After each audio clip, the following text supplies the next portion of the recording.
Oke, kita masuk yang keempat. Pelesipoda atau Lamellibranchiata atau bivalvia. Dikenal sebagai kerang, remis, tiram, kijang atau scallop.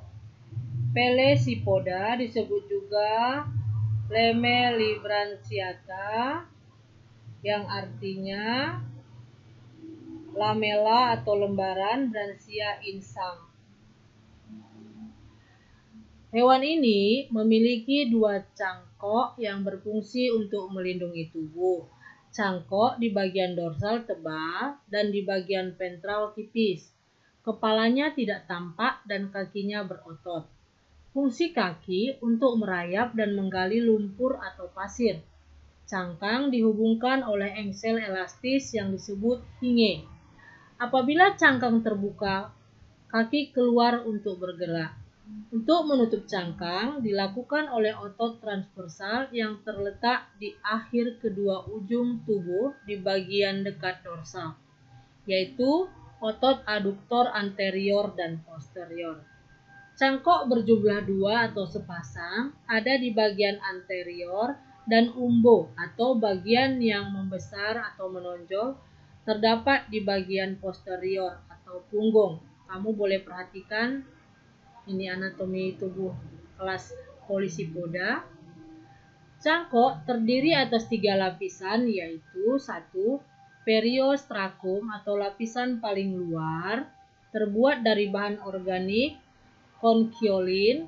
Kemudian yang kedua, prismatik atau lapisan bagian tengah yang terbuat dari kristal-kristal kalsium karbonat.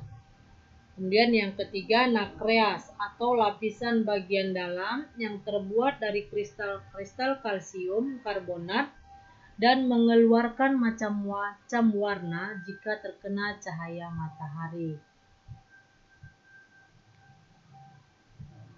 Kelas Pelisipoda ini merupakan kelas penghasil mutiara. Proses terbentuknya mutiara A. Parasit atau substansi asing tersangkut di antara mantel bagian tepi dan katup atau palpe. Lapisan epitelium menghasilkan lapisan mutiara dan membungkus parasit atau substansi asing tersebut sehingga terbentuklah butiran mutiara. Sistem pencernaan makanan pada Pelesipoda terdiri atas mulut, esofagus pendek, lambung, intestin, dan anus. Partikel-partikel makanan dan zat yang terlalut masuk ke dalam saluran masuk atau influent sifon dengan bantuan silia yang terdapat dalam insang. Partikel makanan yang berukuran besar dicerna terlebih dahulu dengan bantuan mukosa yang disekresikan oleh insang, kemudian diangkut dengan bantuan silia yang terdapat pada insang dan palpus ke rongga mulut. Pasir dan partikel lain yang tidak dapat dicerna didrop ke rongga mantel selanjutnya keluar karena adanya aktivitas silia.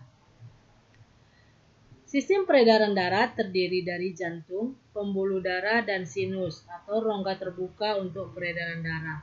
Jantung terdiri dari ventrikel dan auricle dan terletak pada perikardium. Ventrikel mengalir ke arah depan melalui aorta posterior. Sistem respirasi terjadi dalam insang dan mantel. Sepasang insal atau stenidia terletak menggantung pada masing-masing sisi kaki. Masing-masing insang dibentuk oleh 2 buah lamela yang masing-masing bersatu pada sisi ventral. Air masuk ke dalam melalui ostia yang didorong oleh kegiatan silia.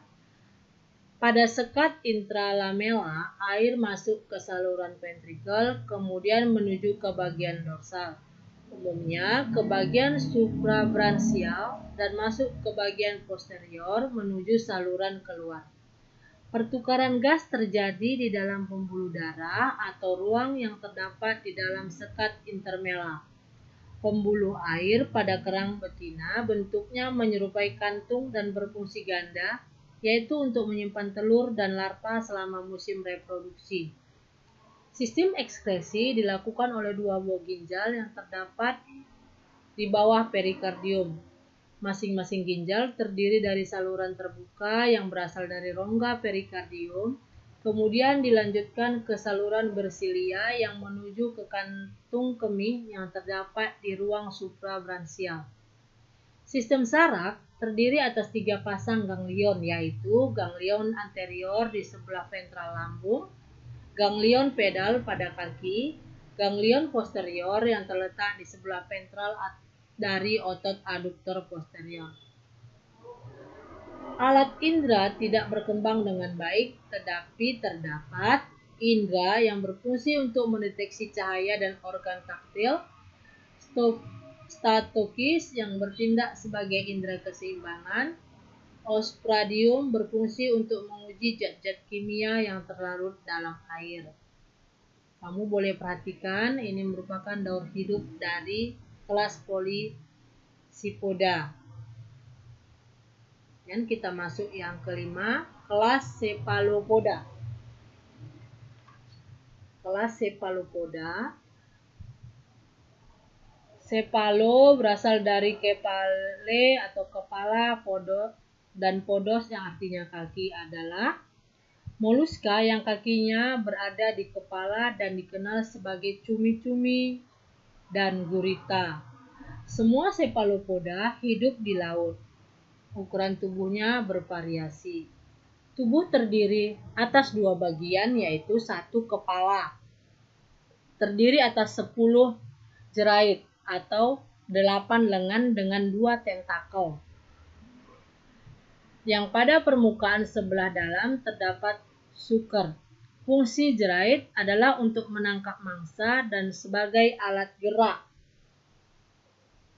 Di dalam mulut, lidah yang mempunyai gigi yang tajam atau lidah parut. Terdapat mata pada bagian lateral dan di sebelah bawah dari kepala terdapat sifon atau alat penyemprot yang berfungsi untuk mengeluarkan air pada waktu bernapas atau untuk berenang dengan cepat. Kemudian yang kedua, badan ditutupi oleh mantel.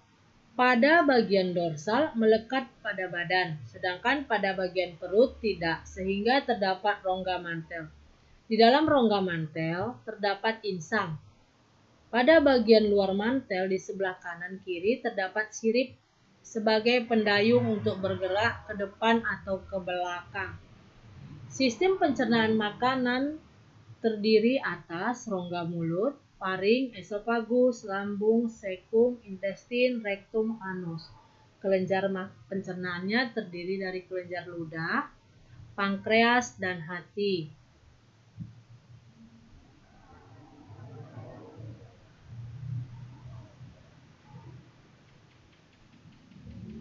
Sistem peredaran darah merupakan sistem peredaran darah tertutup atau darah mengalir di dalam tubuh.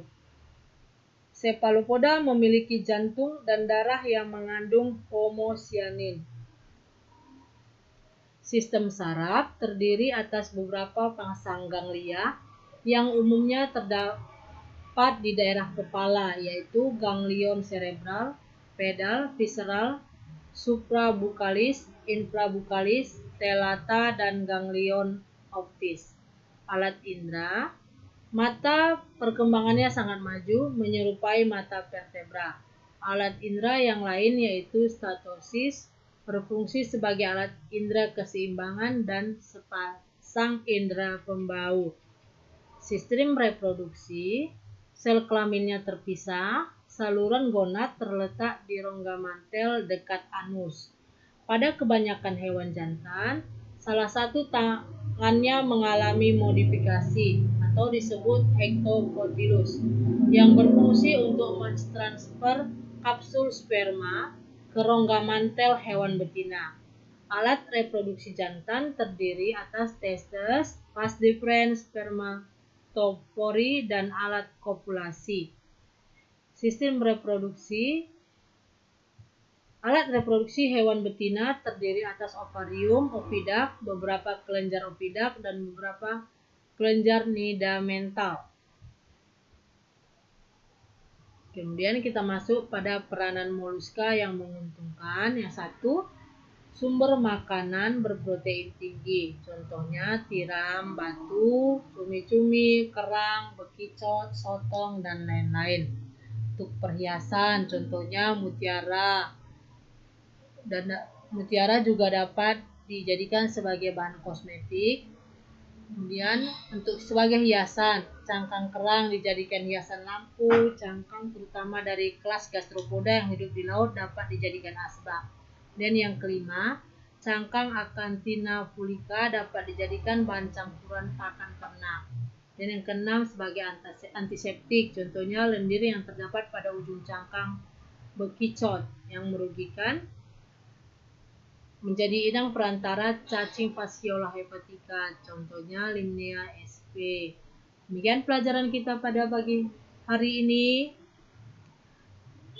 Tetap jaga kesehatan. Sampai ketemu pada pembelajaran berikutnya. Shalom, selamat pagi. Tuhan Yesus memberkati. Mak, kan nggak nampak kacamata yang jadi mak. Mak cari kan mak nggak nampak loh mak. Mana tadi kau buat? Tadi kau makan nggak?